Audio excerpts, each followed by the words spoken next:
সরকার ও বাংলাদেশ জাতীয়তাবাদী দল থেকে পদত্যাগ করেছেন মির্জা ফখরুল ইসলাম আলমগীর। বাংলাদেশের ২৩তম রাষ্ট্রপতি নির্বাচনে বিএনপি তাকেই প্রার্থী হিসেবে চূড়ান্ত করায় তিনি পদত্যাগ করেন বলে জানা গেছে।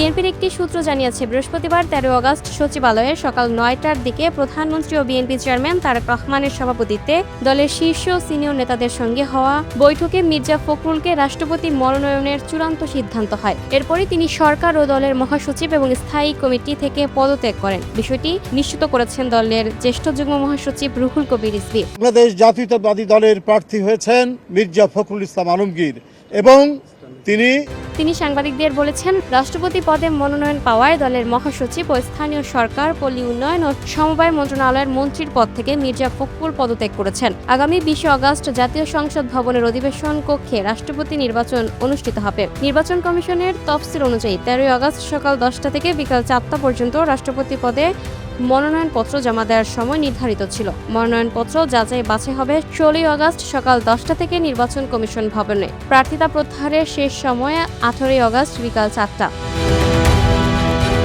Lucky Akter, up to date news, Dhaka.